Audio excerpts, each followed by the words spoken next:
Estamos aquí entonces para continuar alabando y exaltando al Señor. Estamos, como bien sabemos, tratando el Evangelio según San Marcos y hemos llegado a la mitad de este libro. Les voy a pedir que me acompañen al capítulo 8 de Marcos, un texto que se leyó al principio de este servicio y que vamos a considerar en el día de hoy. Marcos capítulo 8. Leo la palabra de Dios en el nombre de nuestro Señor Jesucristo. Amén. En aquellos días, como había una gran multitud y no tenía qué comer, Jesús llamó a sus discípulos y les dijo: tengo compasión de la gente, porque ya hace 3 días que están conmigo y no tienen qué comer. Y si los enviaren ayunas a sus casas, se desmayarán en el camino, pues algunos de ellos han venido de lejos. Sus discípulos le respondieron: ¿de dónde podrá alguien saciar de pan a estos aquí en el desierto? Él les preguntó: ¿cuántos panes tenéis? Ellos dijeron: 7. Entonces mandó a la multitud que se recostase en tierra y tomando los 7 panes, habiendo dado gracias, los partió y dio a sus discípulos para que los pusiesen delante y los pusieran delante de la multitud. Vamos a orar. Dios amado, gracias te damos, Padre, porque tu palabra, Señor, es lámpara a nuestros pies, lumbrera a nuestro camino. Y hoy, Dios, agradecemos el darnos el privilegio que tenemos hoy de reunirnos en tu nombre para darte lo mejor de nuestras vidas. Tú nos has guardado durante todos estos días y estamos aquí para glorificarte. Y estamos aquí, Señor, porque no hay otro Dios, no hay otro nombre bajo el cielo en que podamos ser salvos, por tampoco hay otro a quien debamos y merece ser digno de toda gloria. Por eso, Dios, luego de haber cantado a tu nombre, rogamos que sea ahora tu Espíritu Santo que nos dirijas, que nos permita a nosotros una vez más meditar en tu palabra, reconocer tu grandeza, a sabiendas de que separados de ti nada podemos hacer. Gracias, Señor, porque hasta aquí nos has ayudado. Son favores que te pedimos en el nombre de Jesús. Amén y amén.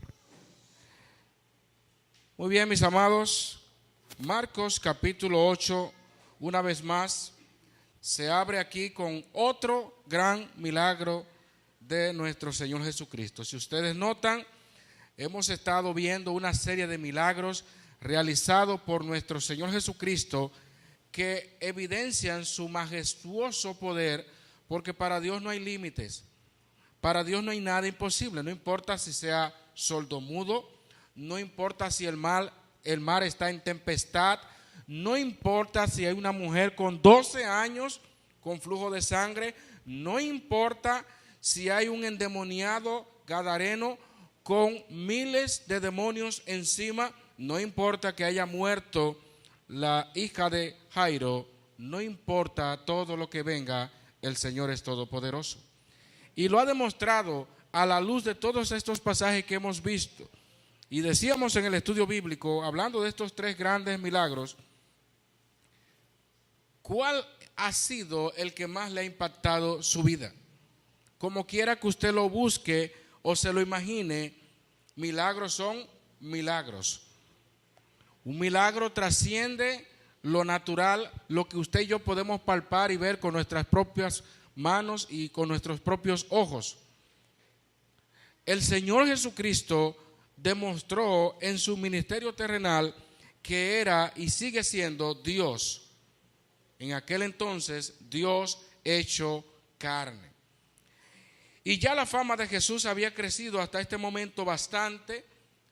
Jesús había sanado personas que habían divulgado todo lo que había hecho, pese a que en algunas ocasiones sabemos que Jesús mandaba a que no dijesen lo que había sucedido, en otras ocasiones sí lo hacía, pero evidentemente ya Jesús no podía andar tan simple así a la vista de todos, tenía que apartarse, porque su fama había crecido de forma tal que la gente lo buscaba, muchos con buenas intenciones y otros para buscar, como hoy en día, buscar su milagro, buscar a alguien que le resuelva su problema. Y en esta ocasión dice la Biblia en el versículo 1 que en aquellos días,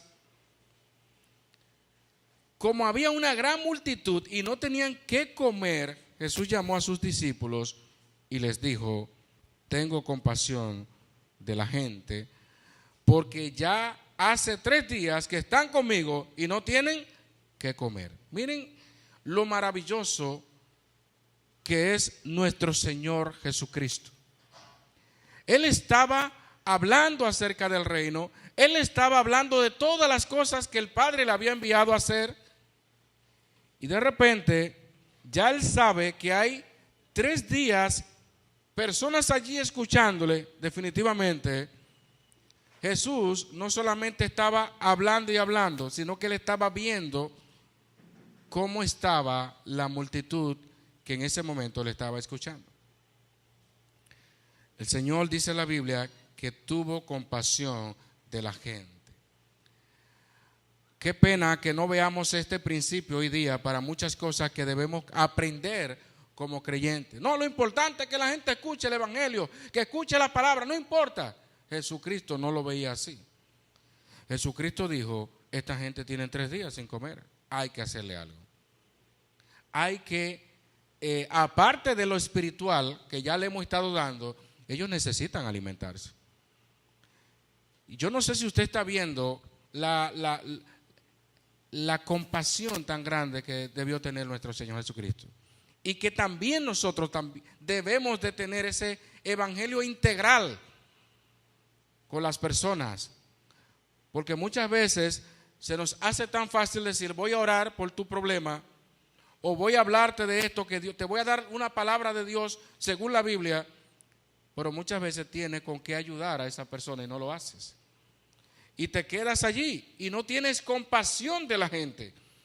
Una cosa no quita la otra.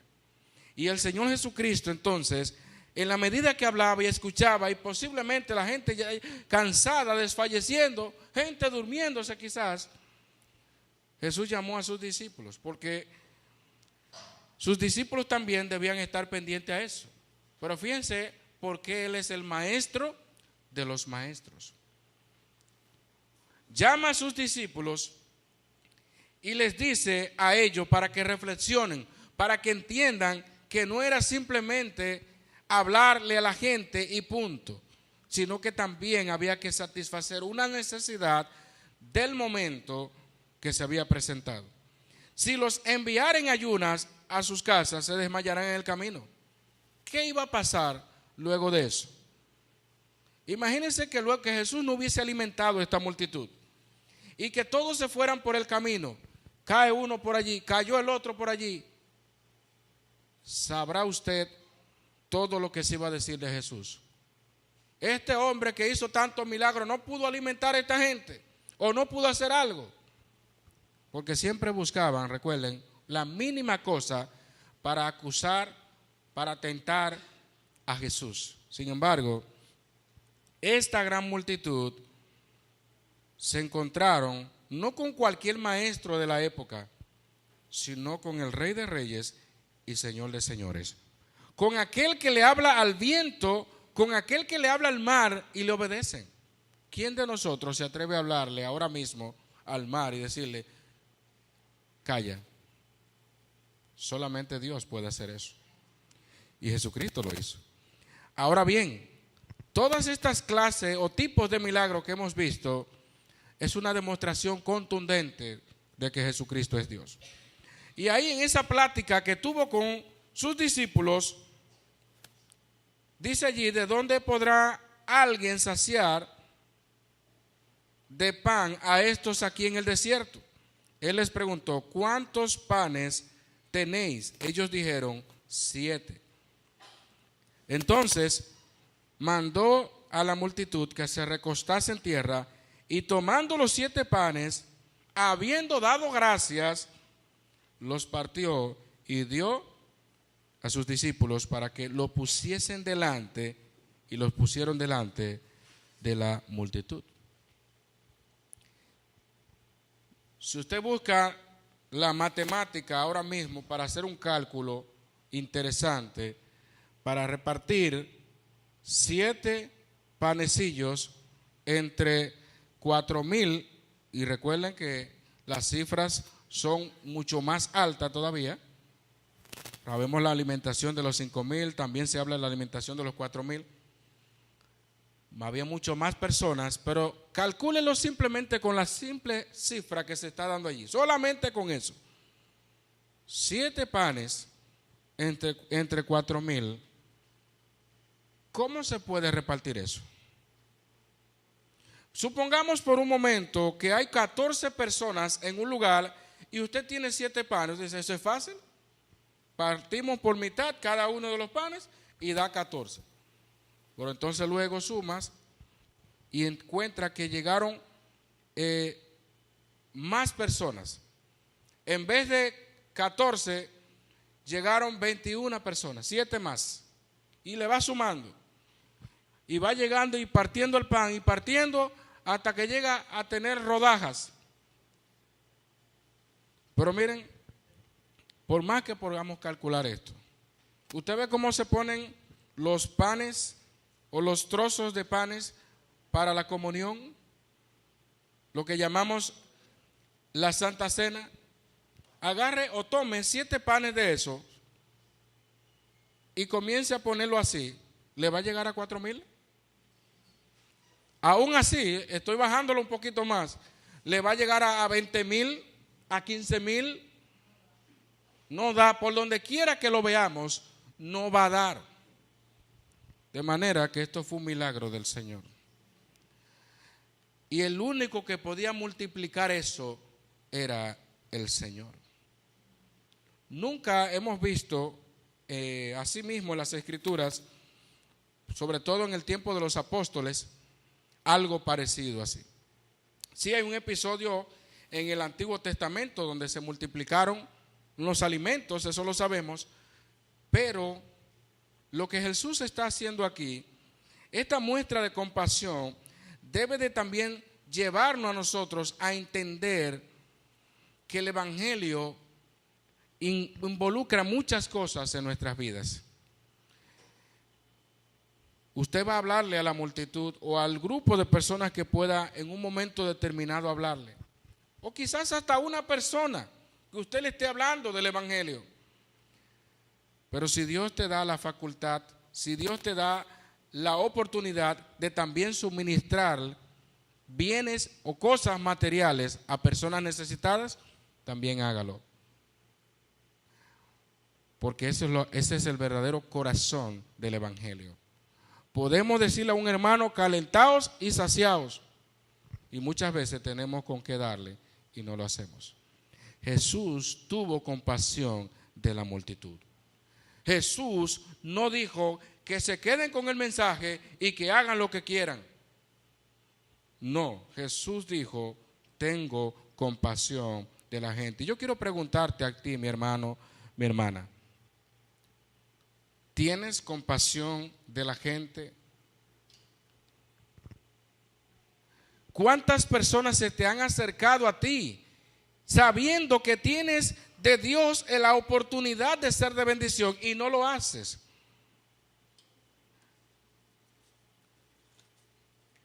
Porque nos tomamos ese versículo que dice, por haberse multiplicado la maldad, el amor de muchos se enfriará. Y buscamos versículos para justificar el no ser benevolente, el no ser bondadoso o el no ser generosos.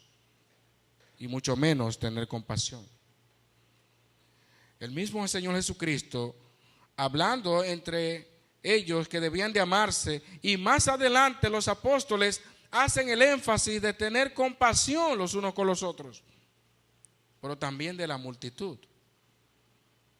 Imagínense ustedes que no tengamos compasión entre nosotros. ¿Cómo vamos a tener misericordia de los que están fuera? ¿Cómo vamos a extender eso? ¿Usted sabía que el mismo Señor Jesucristo dijo: en esto conocerán que son mis discípulos, si tuvieren amor los unos por los otros? La gente posiblemente no vengan a la iglesia o no visiten o no les guste venir a sentarse a escuchar un mensaje de una iglesia particular. Pero cuando ellos ven que los que viven o están en ese lugar, en esa iglesia, y que se aman y que se buscan y que se ayudan mutuamente, dicen: ahí está el Señor moviéndose. Ahí el Señor está manifestando su amor en esas vidas. Yo quiero ser como ellos. Podemos predicar sin palabras, sin darnos cuenta. Y lo que Jesús nos está enseñando aquí a través de este milagro es que aprendamos también a tener compasión de la gente y a no quedarnos simplemente con que la gente lo que necesita es esto y nada más. El Evangelio te impulsa a practicar el amor, a practicar la misericordia. No es como que llené un requisito, completé un mensaje, se acabó, nos vemos el otro domingo y ya. Todos los días Dios nos da oportunidades de ser de bendición para las personas. Y déjeme decirle algo, si usted no lo sabía,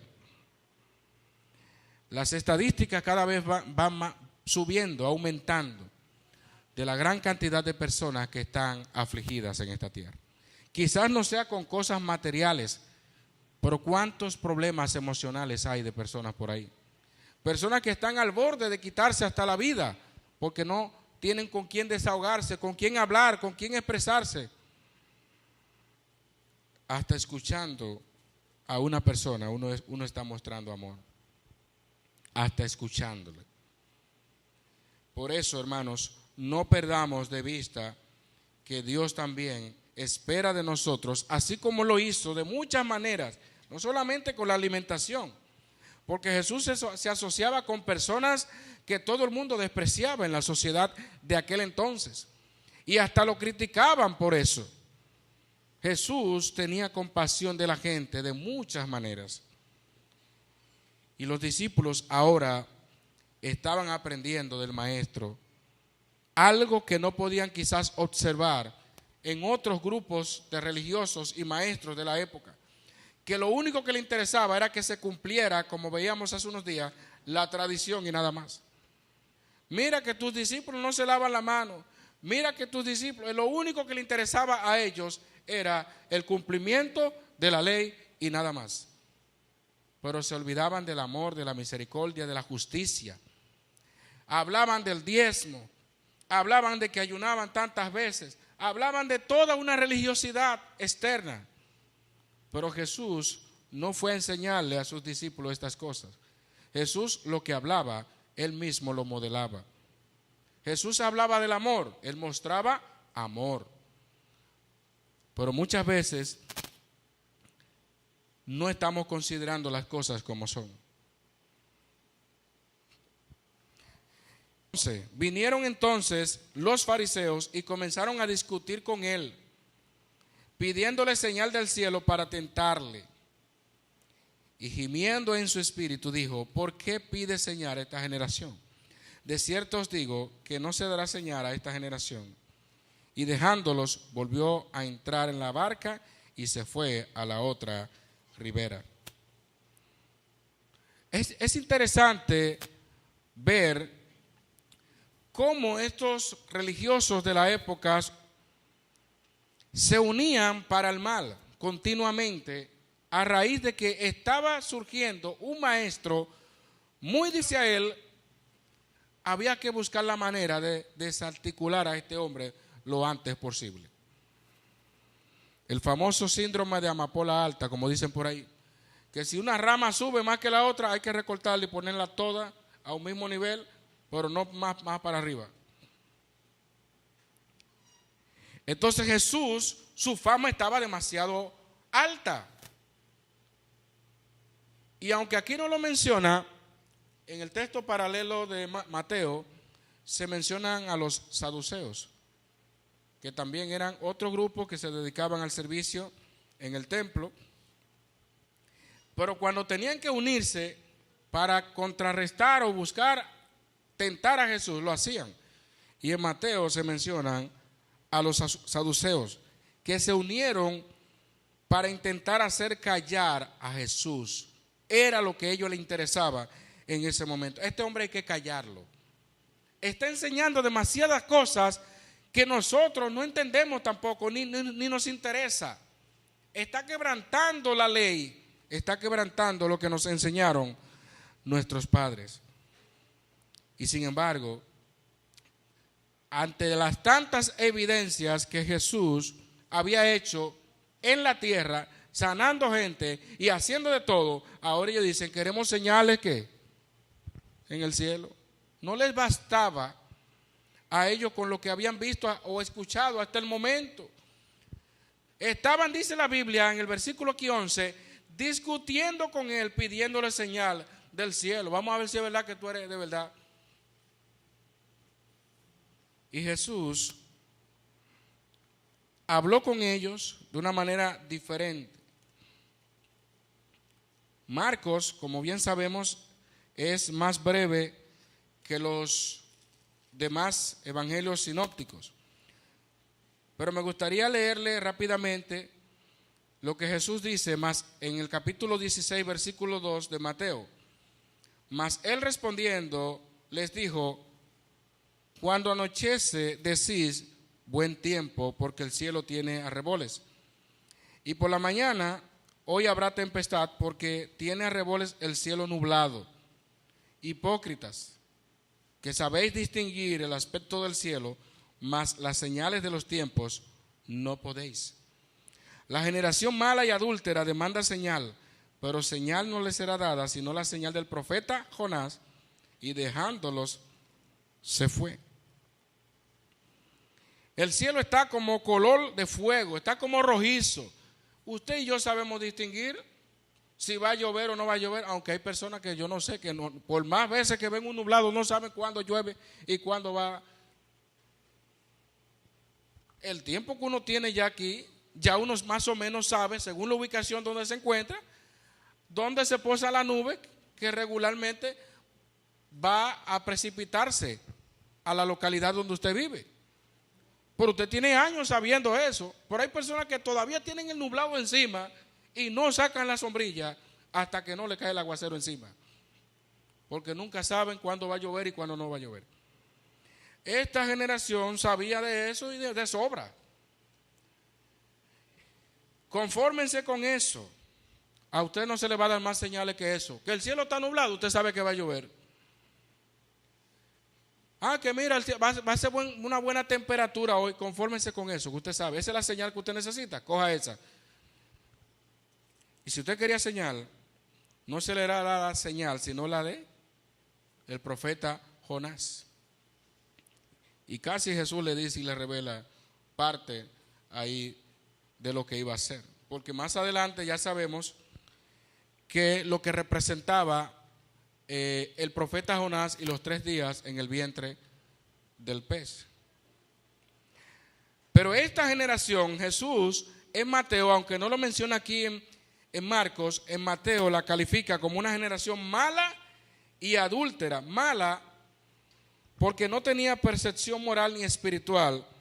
Eran adúlteras porque eran desleal a Dios en todo el sentido de la palabra. ¿Pero usted sabe con quién que Jesús estaba hablando?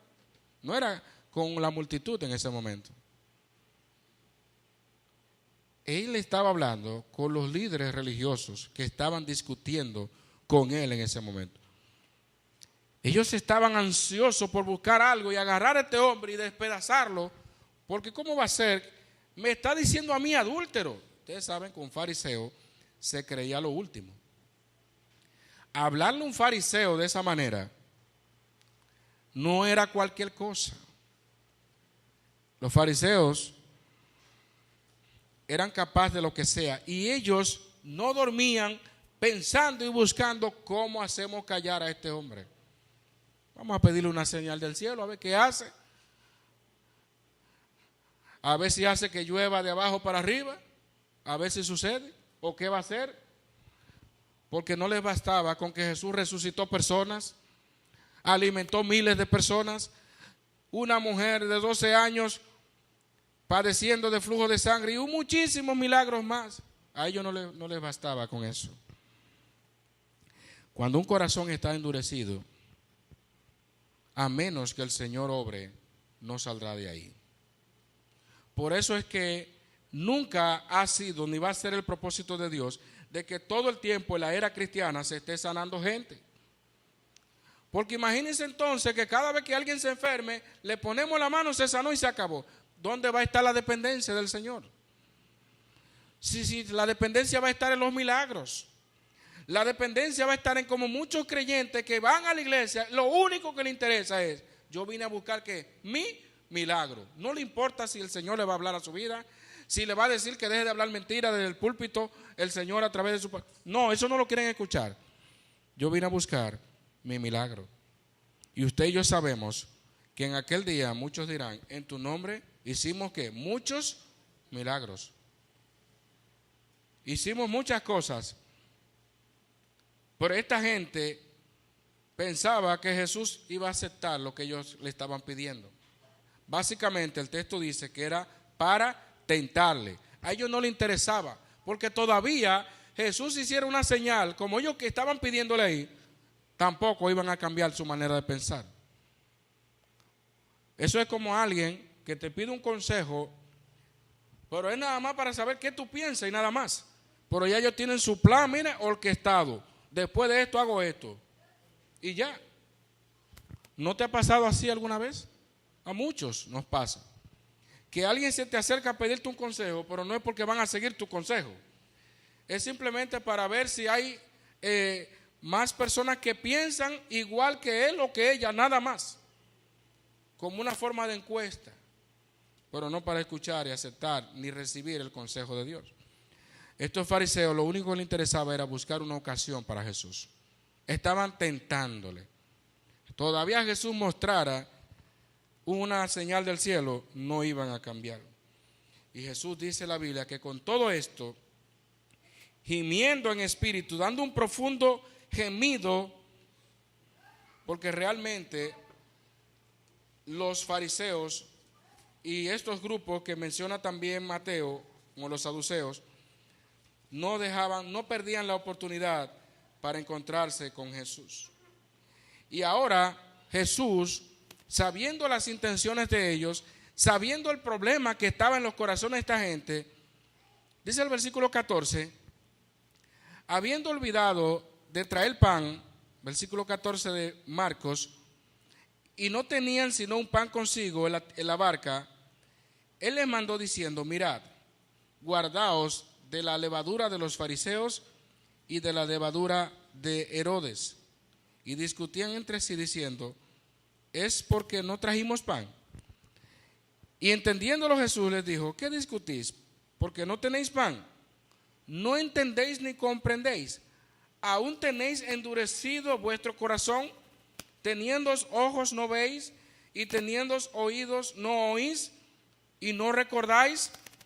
Cuando partí los 5 panes entre 5,000, ¿cuántas cestas llenas de los pedazos recogisteis? Y ellos dijeron, 12. Y cuando los 7 panes entre los 4,000, ¿cuántas canastas llenaste de los pedazos recogisteis? Y ellos dijeron, 7. Y él les dijo, ¿cómo aún no entendéis? Y ahí lo deja Marcos.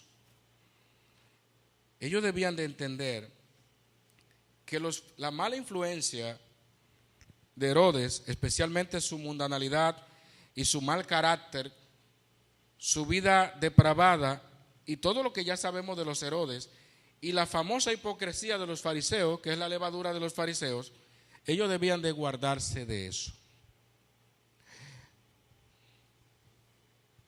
Por si usted no lo sabía, los fariseos en el tiempo de Jesús eran una autoridad. No era simplemente decir fariseo, eran una autoridad. Y si tenían que reunir toda la cantidad de personas posible, lo podían hacer. Sin embargo, ellos mismos no eran ejemplo a seguir. en nada de lo que hacían.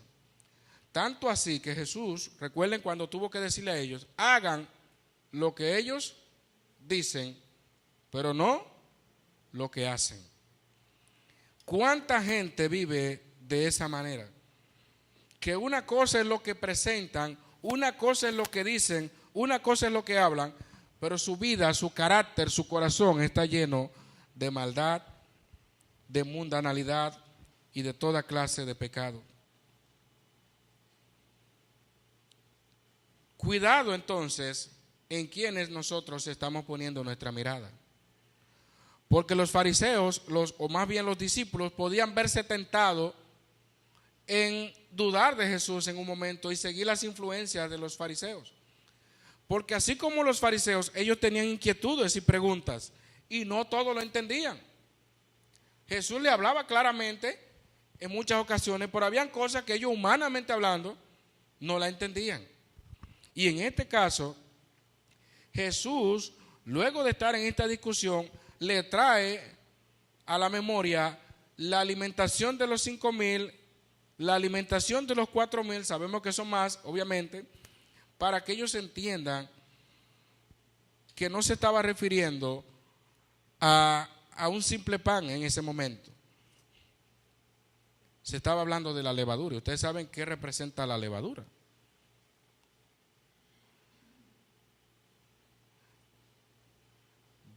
Dios nos ayude, amados hermanos, de ser influenciados por los religiosos de nuestra época.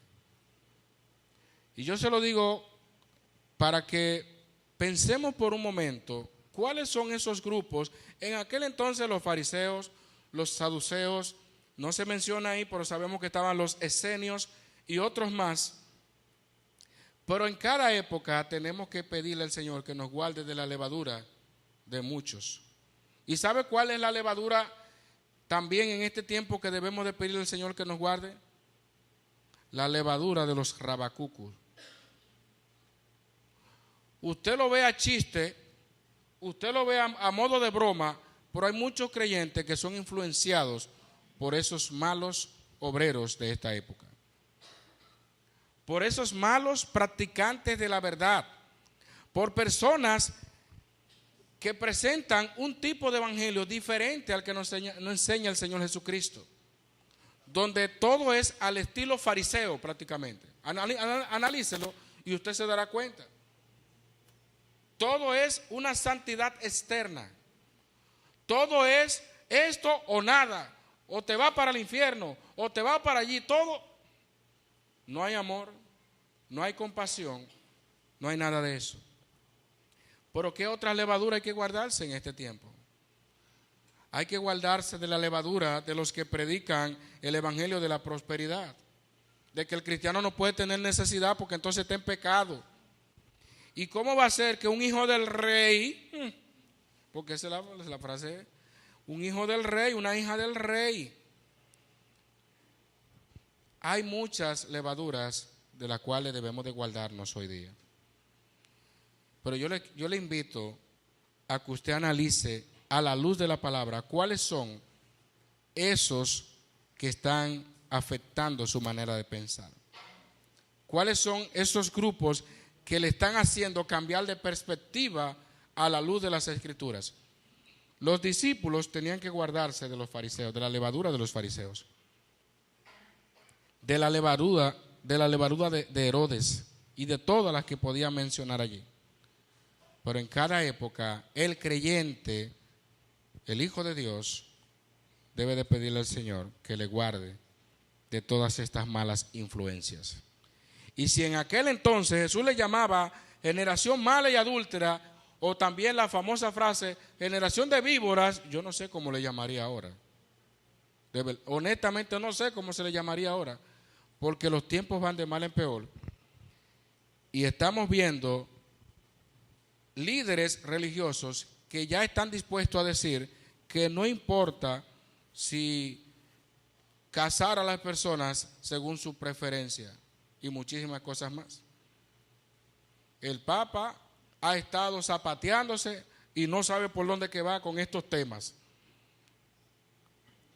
Y recuerden que el Papa es la cabeza de la Iglesia Católica y representa una gran multitud de gente. Y no estamos hablando de 2 personas, millones de personas. ¿Usted sabía que el catolicismo sobrepasa los 1.000 millones en el mundo?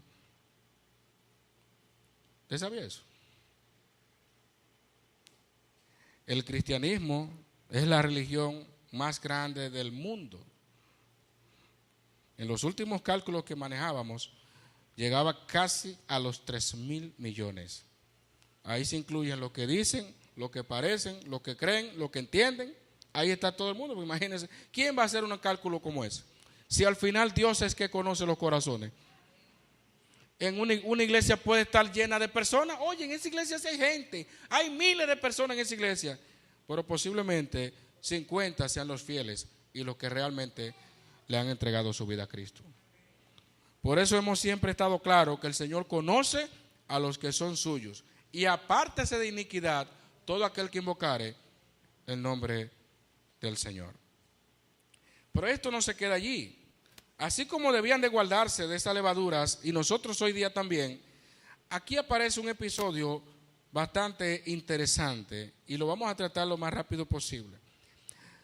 Versículo 21. Vino luego a Betsaida y le trajeron un ciego y le rogaron que le tocase. Imagínense, habían visto a un Jesús haciendo milagros de todas formas. Aquí están pidiendo un toque. Entonces, tomando la mano del ciego, le sacó fuera de la aldea y escupiendo en sus ojos, le puso las manos encima y le preguntó si veía algo.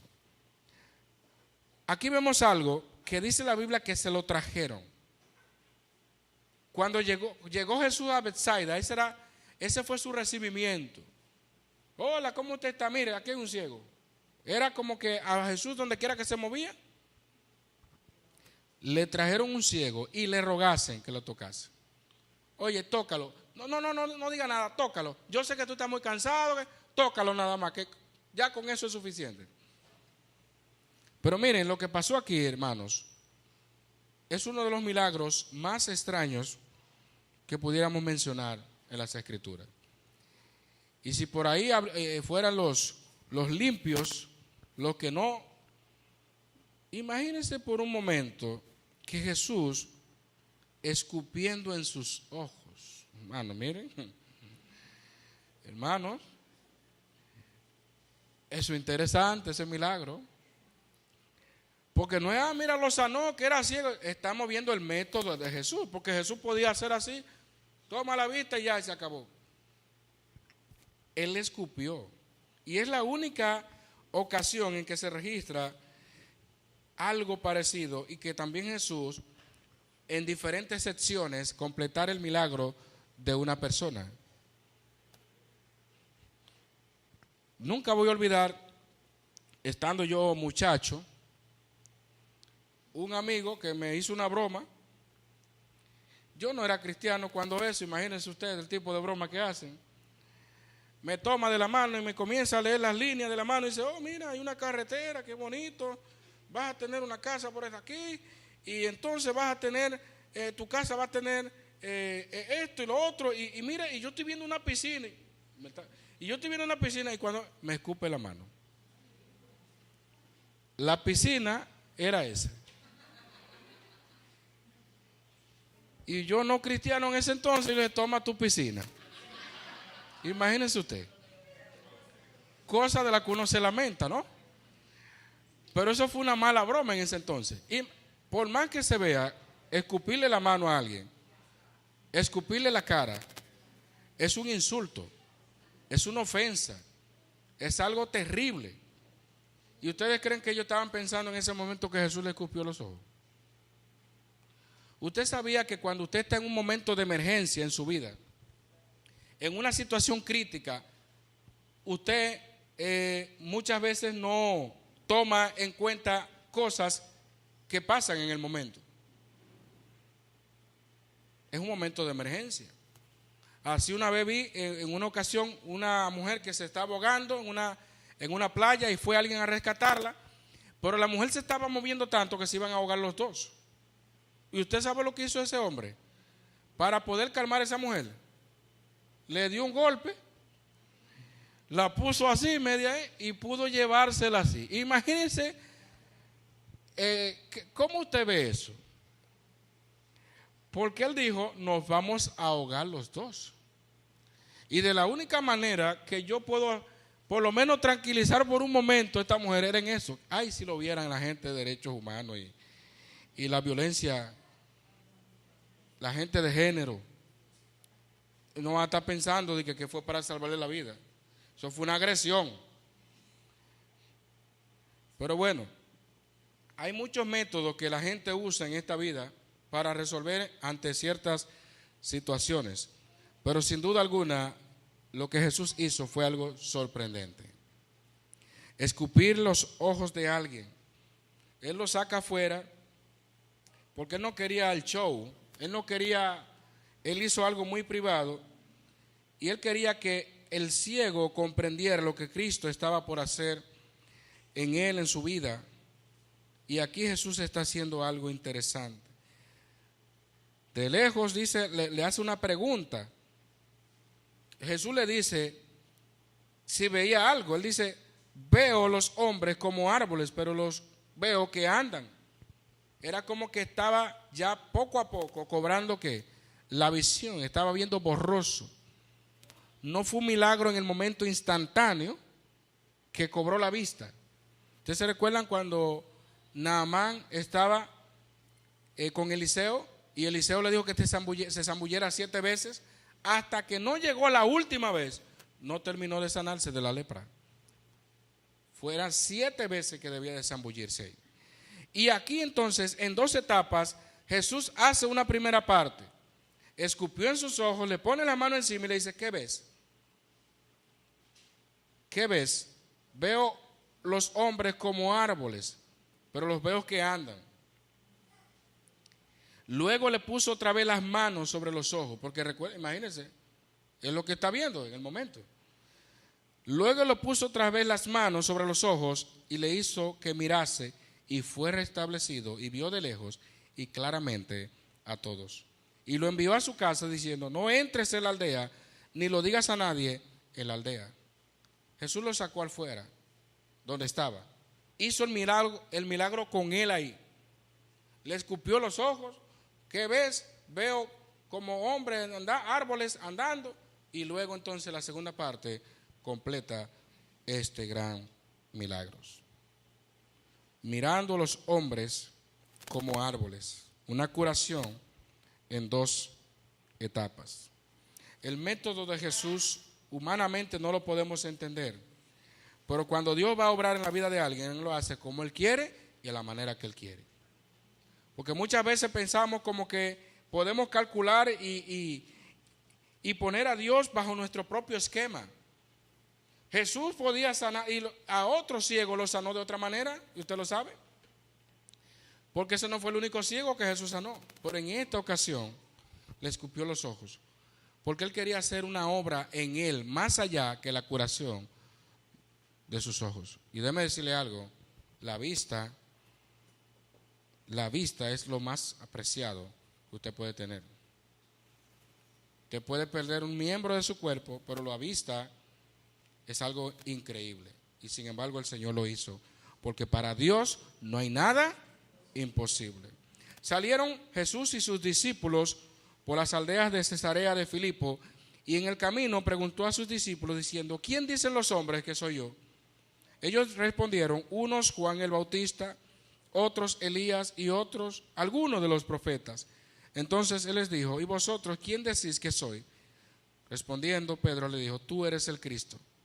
Pero Él les mandó que no dijesen esto de Él a ninguno. Un texto muy conocido entre nosotros y que sabemos que esta confesión de Pedro es una declaración maravillosa en torno a la misión y a la naturaleza de Jesús. Porque muchos lo confundían en aquel entonces. Y él dice, ¿qué dicen la gente? Ah, no, ese es Juan el Bautista que le volvieron la cabeza, o sabrá Dios. La famosa forma en que el Señor se llevó a Elías de una manera misteriosa a lo largo del tiempo generó mucha confusión en la gente, en el pueblo judío, y había muchas intrigas. ¿Y qué va a pasar con Elías? Se fue en una nube, volvió. Lo confundían con Elías o con alguno de los profetas. En otra ocasión se habla de Jeremías. El caso es que estaban pensando en el resurgimiento de alguien, de algún personaje grande de aquel entonces, porque no lo comparaban con cualquiera, sino con personas en quienes ellos habían puesto su mirada. Sin embargo, Pedro dijo quién realmente era Jesús en ese momento. ¿Qué es lo que al Señor le interesa de nosotros? Ustedes saben que en el mundo dicen muchas cosas de Jesucristo. En el mundo dicen muchas cosas. Fue un gran profeta, fue un gran hombre, fue un gran maestro, fue un gran... Pero para ti, ¿quién es Jesucristo? Tu Salvador, nada más. Jesucristo es más. Por eso estamos estudiando el Evangelio de Marcos, para que conozcamos verdaderamente al Dios que adoramos. Podemos escuchar muchas cosas de Jesús, pero cada día necesitamos comprenderlo y conocerlo a la luz de las Escrituras. Porque se nos está vendiendo un Jesús diferente. Un Jesús que están haciendo toda la presión posible para que cada día surjan películas y series que presenten un Jesús diferente a las Sagradas Escrituras. Los judíos de aquella época, ese es Juan el Bautista, es Elías, es Jeremías o cualquiera de los profetas. Pero también en este tiempo hay gente que creen que Jesús es otra cosa y lo están vendiendo como otra cosa. Entonces, cuidado, hermanos, si no estamos viendo al Jesús de las Sagradas Escrituras. Finalmente comenzó a enseñarles que le era necesario al Hijo del Hombre padecer mucho y ser desechado por los ancianos. Oigan, ¿por quién? Ser desechado por los ancianos, por los principales sacerdotes, por los escribas, y ser muerto y resucitar después de 3 días. Eso les decía claramente. Entonces Pedro le tomó aparte y comenzó a reconvenirle, pero él, volviéndose y mirando a los discípulos, reprendió a Pedro, diciendo: quítate delante de mí, Satanás, porque no pones la mira en las cosas de Dios, sino en las de los hombres. Y llamando a la gente y a sus discípulos les dijo: si alguno quiere venir en pos de mí, niéguese a sí mismo y tome su cruz y sígame. Porque todo el que quiera salvar su vida la perderá, y todo el que pierda su vida por causa de mí y del Evangelio la salvará. Porque ¿qué aprovechará el hombre si ganare todo el mundo y perdiere su alma? ¿O qué recompensa dará el hombre por su alma? Porque el que se avergonzare de mí y de mis palabras en esta generación adúltera y pecadora, el Hijo del Hombre se avergonzará también delante de él cuando venga en la gloria de su Padre con los santos ángeles. Contradicción, falta de comprensión, eso había en ellos todavía. Porque aunque Pedro dio esa declaración de que Jesús era el Cristo, como dice Mateo, el Hijo del Dios viviente, ahora cuando Jesús habla de su muerte, ¿qué hace Pedro? No, espérate, que esto no te pase. Pero estaba establecido que ese a quien él había declarado debía de morir por las Escrituras. O sea que todavía Pedro da esa declaración y en su mente no podía comprender, porque no es lo mismo vivirlo al maestro, que ya dentro de poco lo van a matar. Por el mismo Jesús es que le está diciendo: es necesario que yo sea desechado de los ancianos, de los principales sacerdotes, de los escribas, de todos ellos, muera y resucite. Jesús no dijo que no era necesario. Y era necesario, ¿sabe por qué? Por causa de cada uno de nosotros. Por eso, mis amados, lo que Jesús hizo en la cruz del Calvario es para que nosotros ahora le sigamos, cueste lo que cueste. El que quiera salvar su vida, la perderá. El que quiera venir en pos de mí, niéguese a sí mismo, tome su cruz y sígame. Ya Jesús nos dejó ejemplos. Nos toca a nosotros seguir sus pisadas, no avergonzarnos de Él, no avergonzarnos de su palabra, no seguir las malas influencias de la generación que nos ha tocado, que también es adúltera, que también es pecadora. Evaluemos, hermanos, cuáles son esos grupos o de cuáles levaduras debemos de guardarnos en nuestra época que nos esté afectando considerablemente, que esté cambiando nuestro lenguaje, que esté cambiando nuestra manera de vestir, que esté cambiando nuestra manera de pensar. Cuidado, qué es lo que estamos consumiendo, qué estamos mirando, qué estamos escuchando, porque Dios nos ha dejado ejemplo para que sigamos sus pisadas. Vamos a orar. Dios Padre eterno, te damos las gracias porque hasta aquí nos has ayudado, Dios. Perdónanos, Padre, porque al leer este texto y cada uno de estos episodios nos damos cuenta que todavía necesitamos conocerte cada día mejor. Así como entre los discípulos habían cosas que no entendían, aún estando contigo del Señor, nosotros hoy día necesitamos ser llenos de tu palabra, ser guiados por tu Espíritu Santo, y que tú nos ayudes a poder mantenernos firmes en medio de una generación maligna y perversa.